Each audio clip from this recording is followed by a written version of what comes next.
Question number 41 and question number 42 important question है अगर मुश्किल पेपर आता है तो।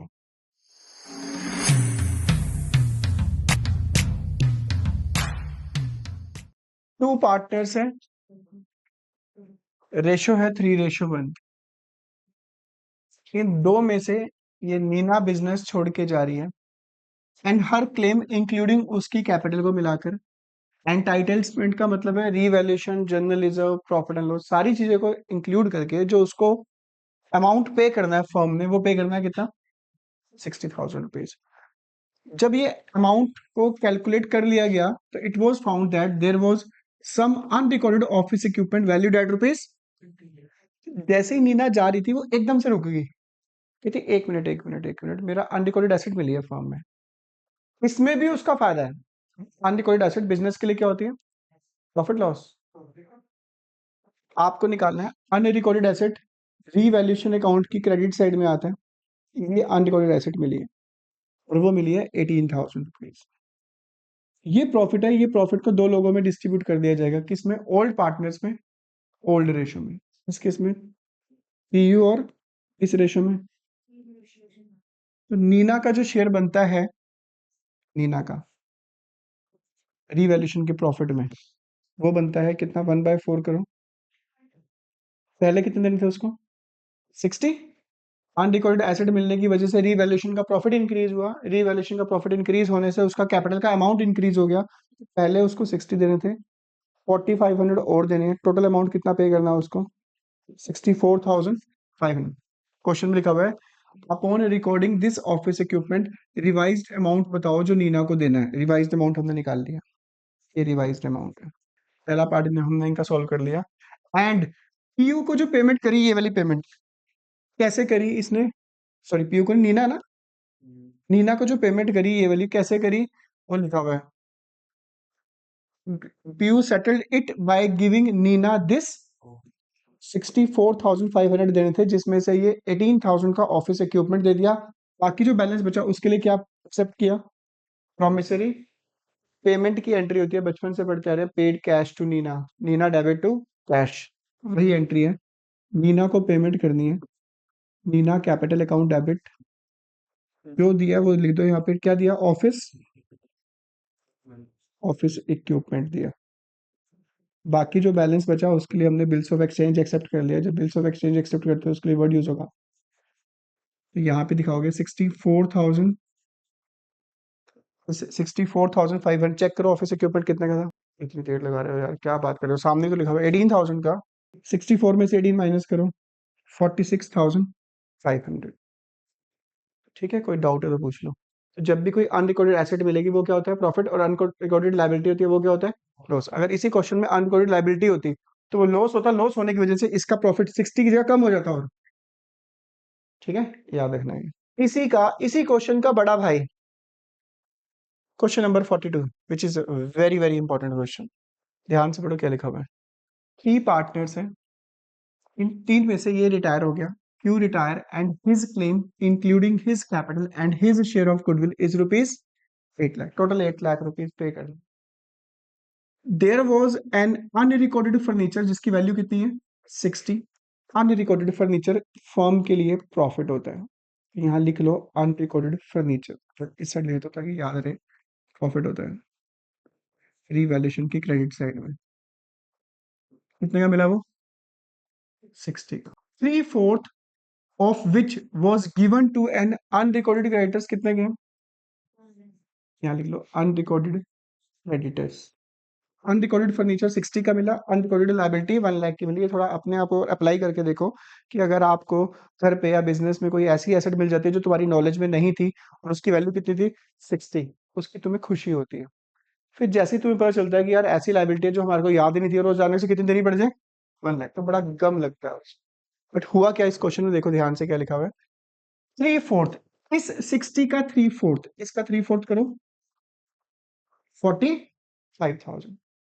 3/4 which was given to an uncreditor of rupees 1 lakh in settlement of his claim of rupees। इस 1 लाख के क्रेडिटर में से 70,000 के क्रेडिटर ऐसे थे जिनको हमने क्या दे दिया? Unrecorded furniture. इस फर्नीचर की हमें खुशी नहीं हुई क्योंकि यही वाला फर्नीचर हमने एज इट इज किसको दे दिया, तो ना इस लायबिलिटी का दुख हुआ। किसी भी अनरिकॉर्डेड लायबिलिटी की पेमेंट अगर आप अनरिकॉर्डेड एसेट देकर करते हो तो उसका इफेक्ट आपस में कैंसिल हो जाता है। क्या बोला मैंने?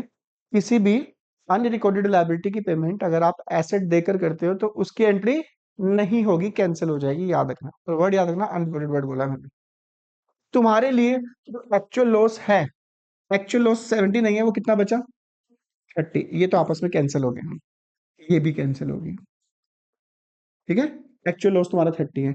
एक्चुअल प्रॉफिट तुम्हारा 60 नहीं है, एक्चुअल कितना है? 15। यानी अभी आपको खुशी होनी चाहिए 15 की, कितने की? पर अभी देखते हैं 15 वाली कितने की गई, चेक कर देते हैं। रिमेनिंग वन फोर्थ, 60 का वन फोर्थ ये बचा 15। Remaining one fourth was given to Q at rupees in part settlement office. बड़ी प्रैक्टिकल सी चीज सोच के चलना। तुम घर पे, तुम्हें वैसे ही कोई फोल्ड फोन मिल जाता जो तुम्हारी नॉलेज में नहीं था, तुम्हें लगता है कि यार ये 15 का बिक जाएगा, तुम्हारी खुशी कितने की है? 15,000 की ना। जब मार्केट में गए आप उसको बेचने के लिए, वो 12,000 का बिका, तो क्या उस अनरिकॉर्डेड एसेट को 15 मानोगे या 12 मानोगे? 12,000 की मानोगे ना। तो यही जो 15,000 का अनरिकॉर्डेड फर्नीचर था, 15 का तो गया ही नहीं, गया कितने में? तो कोई भी अनरिकॉर्डेड एसेट अगर तुम्हारे हिसाब से उसकी वैल्यू 15 है, अगर वो मार्केट में 20 की बिकती है तो आपका फायदा 15 नहीं है, आपका फायदा कितना? 20। अगर कोई भी अनरिकॉर्डेड एसेट जिसकी वैल्यू 15 है आपके अकॉर्डिंग, पर वो बिकती 12 में है, आपका फायदा 15 नहीं है, कितना है? 12। ठीक है। तो रीवैल्यूएशन अकाउंट में जो नेट इफेक्ट पड़ेगा, रीवैल्यूएशन अकाउंट जब बनाओगे तुम, अनरिकॉर्डेड एसेट 15 नहीं, कितनी? अनरिकॉर्डेड जो भी था ये, अनरिकॉर्डेड लायबिलिटी 1 लाख नहीं, कितनी? बताना, प्रॉफिट या लॉस हुआ? 30 में से 12,000 माइनस करो, ये लॉस को पार्टनर्स आपस में डिस्ट्रीब्यूट कर देते हैं पी क्यू आर में।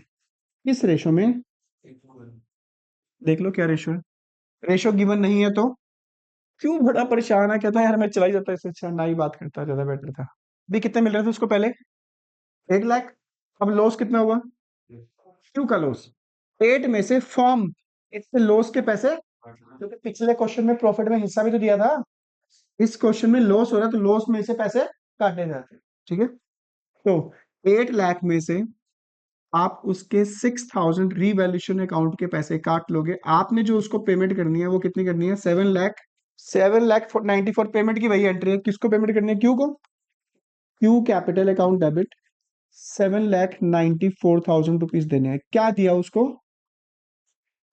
फर्नीचर दिया था मेरे ख्याल से, ये लिखा हुआ है remaining one fourth was given to Q, कितने में?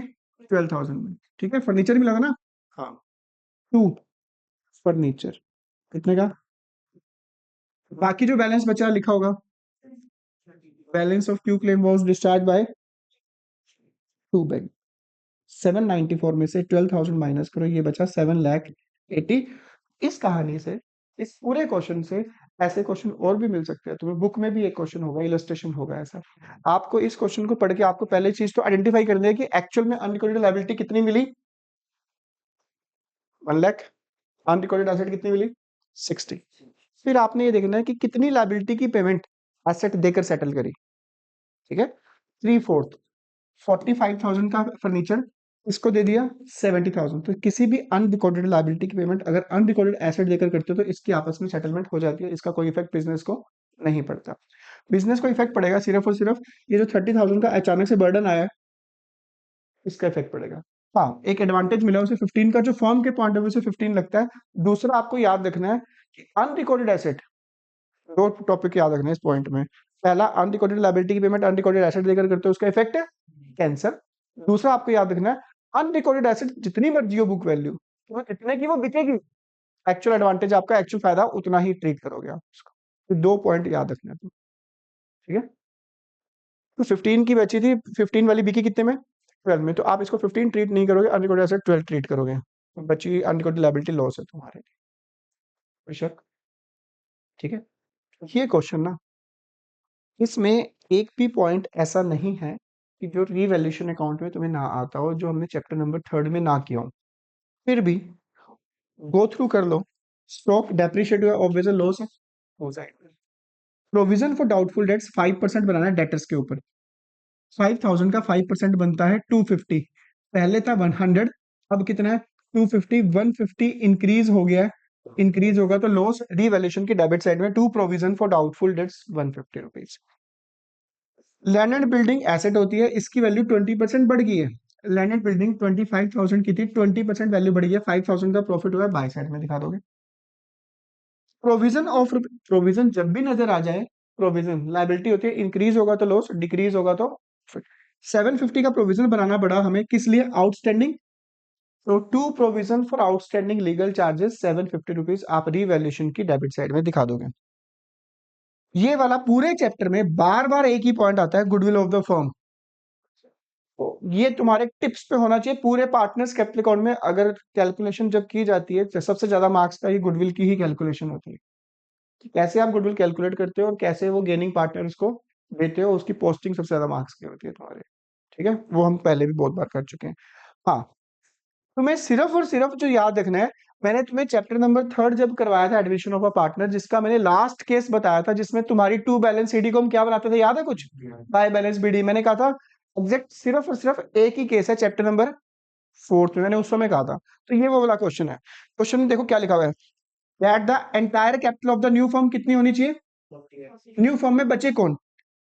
एक्स वाई जेड, तीन पार्टनर है, वाई तो चला गया, बचे कौन? एक्स और उनकी कैपिटल, जो न्यू कैपिटल है वो होनी कितनी चाहिए? 40। वो भी कैसे? इक्वल। एक्स की कितनी होनी चाहिए? 24। वाई जेड की कितनी होनी चाहिए? ये तुम्हारा आंसर भी होगा उसमें, 24 24। ठीक है, तो तुमने ऐसे क्वेश्चन को करना कैसे है, क्योंकि एक ही केस है तो इसलिए बता रहा हूँ तुम्हें। क्वेश्चन 43 था, पार्टनर्स के name X Y and partners capital account की शुरुआत कैसे की जाती है? Bye balance BD. चेक करो कितना है आपके पास, 25। सेकंड नंबर पे हम लिखते हैं रीवैल्यूएशन का प्रॉफिट या लॉस। चेक करो बुक में, रीवैल्यूएशन का 36 है क्या? 36 है, प्रॉफिट है 36। बाय रीवैल्यूएशन अकाउंट का प्रॉफिट 3600। रेशो, रेशो इक्वल, कुछ नहीं गिवन तो इक्वल, ये लिखा हुआ है। फर्स्ट नंबर पे बीडीज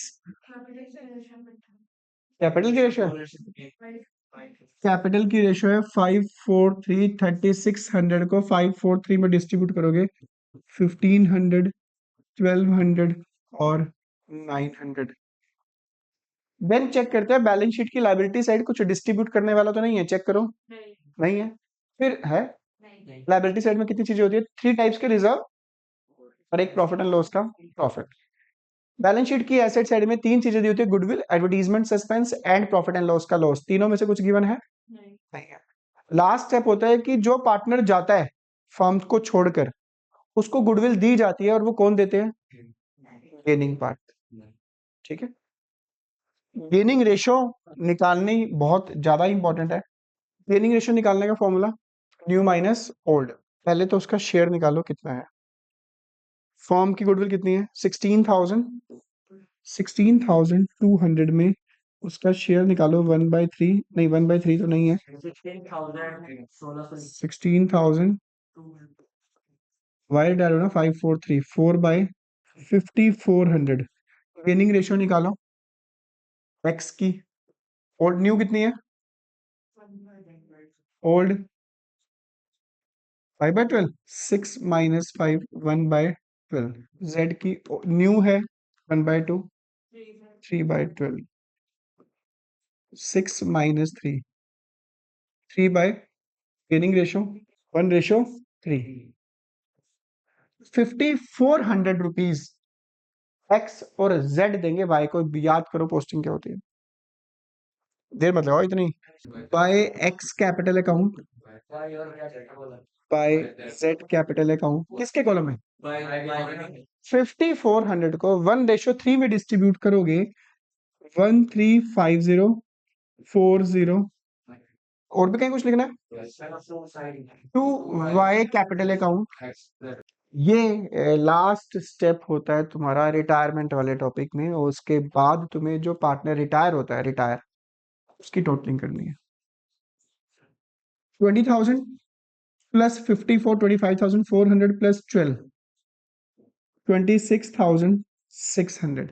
26,600 में से वाई को पेमेंट करी है या नहीं करी है वो बुक में चेक कर लो। कुछ पैसा दिया हो उसको, अगर नहीं दिया तो सारा का सारा अमाउंट ट्रांसफर किया जाता है रिटायरमेंट वाले चैप्टर में वाई लोन अकाउंट में। बाकियों का क्या लिखते हैं, टू बैलेंस सीडी।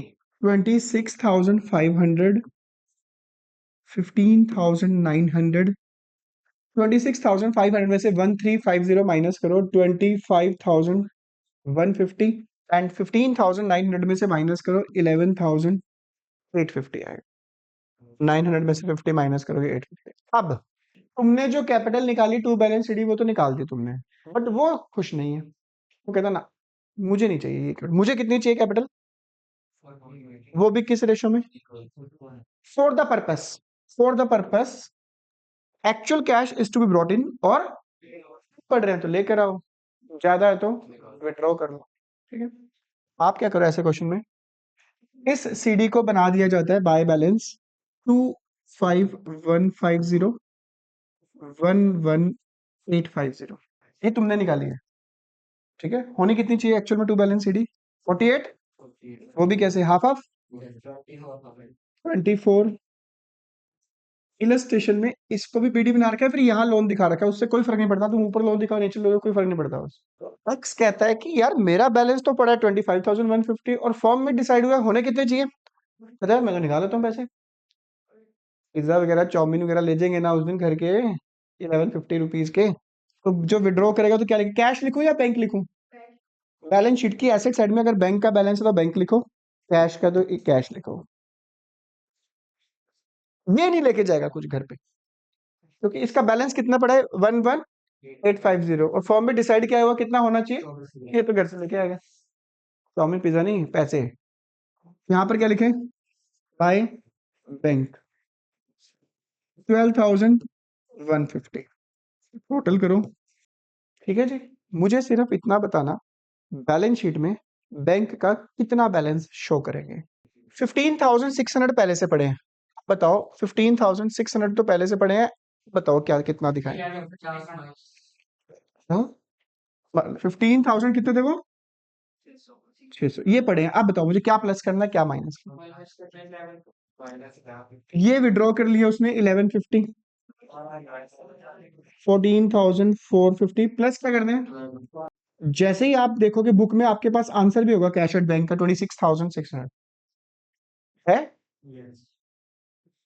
ठीक है, ये चेंज है बस, ये चेंज क्या है चैप्टर नंबर 3 में भी था, कोई डाउट का।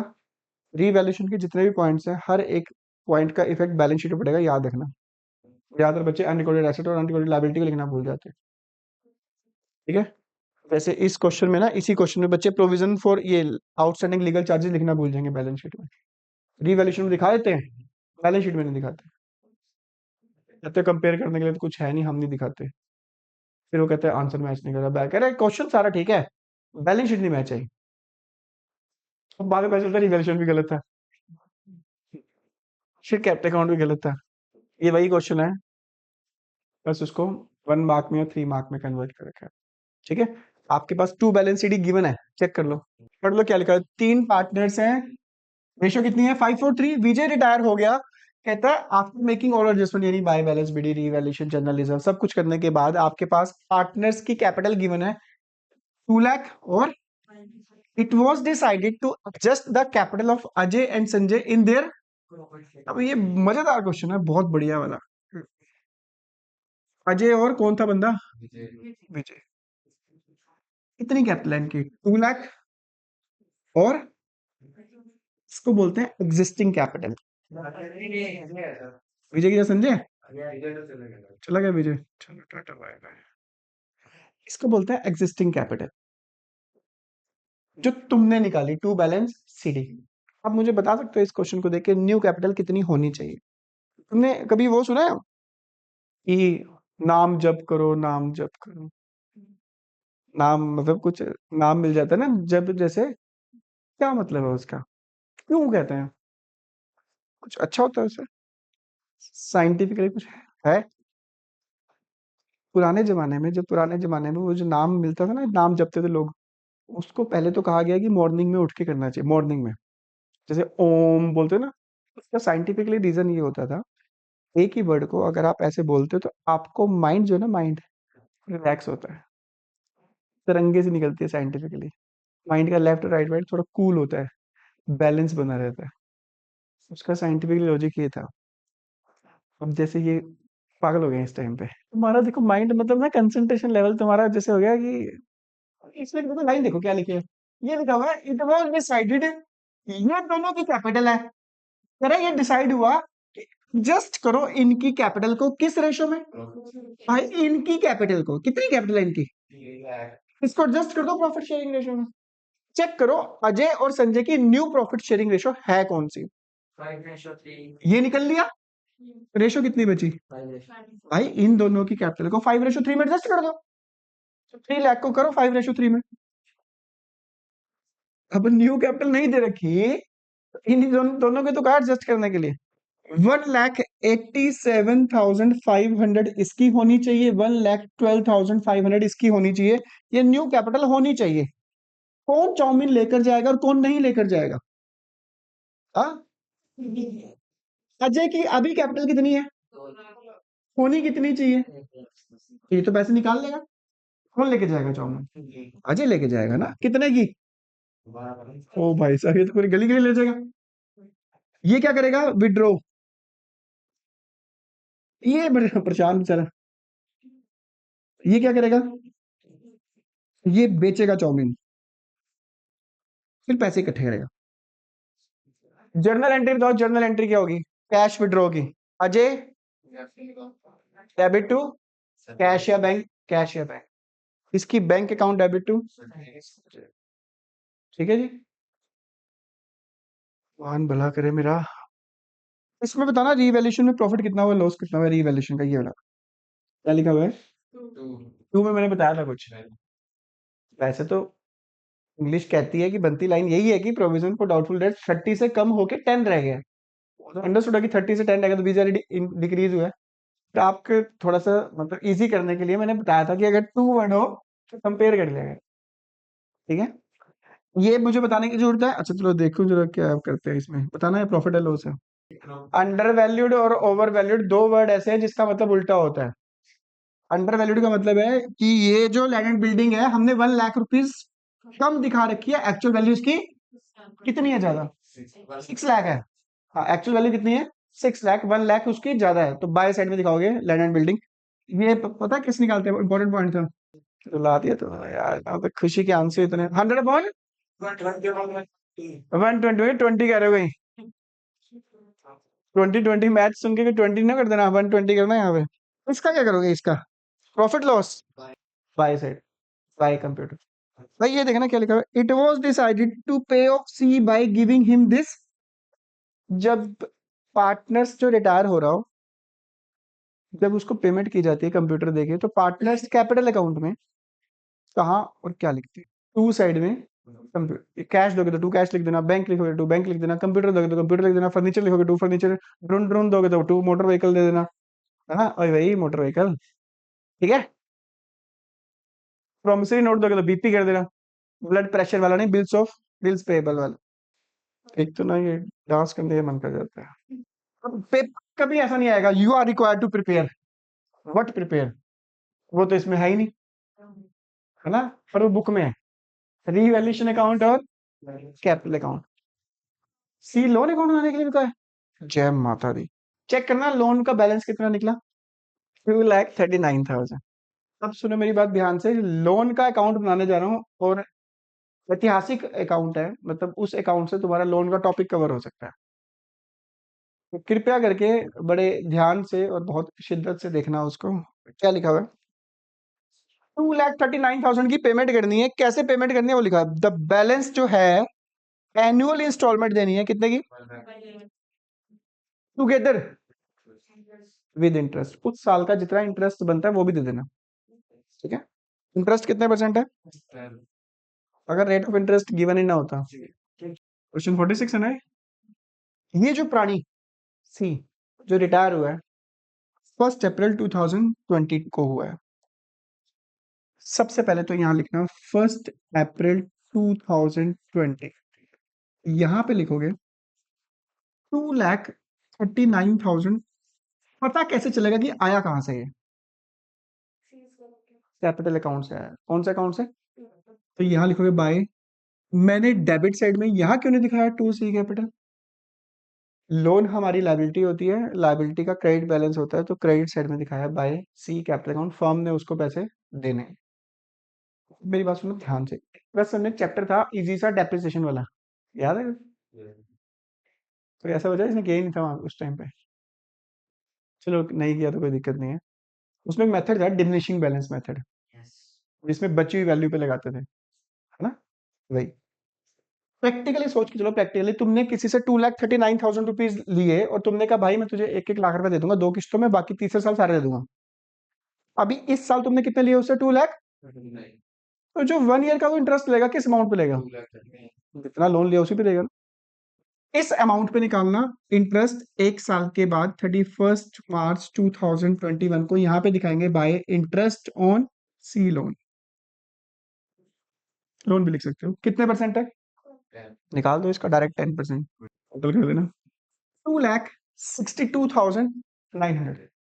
इतना टोटल बैलेंस हुआ। बड़ा दुख हो रहा है, घर वाले का बड़ा बैलेंस और कर्जा चढ़ गया यार हमारे ऊपर। कोई बात नहीं, 1 लाख रुपीज हम उसको दे भी रहे हैं। यहाँ पे लिखो 31 मार्च 2021 को जैसा क्वेश्चन की डिमांड है, जैसा क्वेश्चन में कहा गया था वैसे ही पेमेंट करनी है। 1 lakh together with interest. 1 lakh together का मतलब साथ में जितना इंटरेस्ट बनता है उस साल का।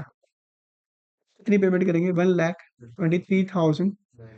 जो तुम्हारा बर्डन थोड़ा सा कम हुआ है क्योंकि आप पेमेंट कर चुके हो। अब आपका जो बैलेंस बचा, इसमें से ये दोनों माइनस करोगे, बैलेंस बचेगा 1,30,000। क्लोज हो गया, ये फर्स्ट ईयर क्लोज हो गया। सीडी जो है नेक्स्ट डे बन जाएगा बाय बैलेंस बीडी 1,30,000।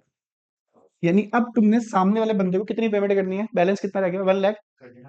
उस साल जो 1 साल का इंटरेस्ट दोगे किस अमाउंट पे दोगे? 239 पे, 139 पे, जितना बैलेंस बचा है। कहीं बच्चों तो अप्रैल ले लेते हैं, इंटरेस्ट भी अप्रैल में ही। खुला पैसा उन पे, कह रहे आज ले ले तू interest by interest on loan. कितना? हमेशा इंटरेस्ट ना, हमेशा इंटरेस्ट इसके ऊपर वाले अमाउंट पे निकलेगा। ज्यादातर 90-95% केसेस में 1,52,900 यहाँ पे पेमेंट कर दो। पेमेंट के बारे में जैसी कमिटमेंट है वैसे ही। कैसी पेमेंट देनी थी? 1 लाख की पेमेंट प्लस उस साल का कितना बनता है? 1,13,000। फिर क्या लिखेंगे? To balance C D. कितना बचा? सीडी बन जाएगा। इंटरेस्ट किस अमाउंट पे निकलेगा अब? किस डेट को? कितना इंटरेस्ट निकलेगा? एक बच्चे ने पेमेंट करी 1 लाख प्लस 3900। कह रहा फ्लो में कह रहा 1 लाख ही देता रहूंगा। बैलेंस कितना बचा है? 42,000 टू बैंक। 42,000 उसने यहाँ 1 लाख का बाय बैलेंस सीडी वहां निकाल दिया। ठीक है जी, कोई शक? अकाउंट क्लोज, टॉपिक खत्म। 2 टॉपिक करे हम, नहीं 2 नहीं, आज तो बहुत ज्यादा इंपॉर्टेंट टॉपिक हुआ है। 41 42, एक न्यू कैपिटल वाला और एक लोन अकाउंट वाला। अगर ये लोन 3 लाख होता और 3 इंस्टॉलमेंट होती, 1 लाख 1 लाख, और लोन का एक और टॉपिक करा दूं या एक क्वेश्चन दे दूं करने के लिए? चलो, अगर तुमने ये क्वेश्चन कर दिया तो मैं मान जाऊंगा कि तुम्हारा दिमाग चल रहा है, नहीं तो मैं ये मान के चलूंगा कि तुम्हारा दिमाग चल गया है। और ये क्वेश्चन कोई नया क्वेश्चन नहीं है, आज ही कराया है मैंने। 42 क्वेश्चन, जिसमें तुम्हें बता चुका था। हिंट देता हूँ, अनरिकॉर्डेड लायबिलिटी की पेमेंट अगर अनरिकॉर्डेड एसेट देकर करते हो आपस में इफेक्ट कैंसिल। अनरिकॉर्डेड एसेट जितने की बिकती है आप उतने की ट्रीट करोगे। हिंट दे दिया, उड़ा दो क्वेश्चन को, आज देखी जाएगी।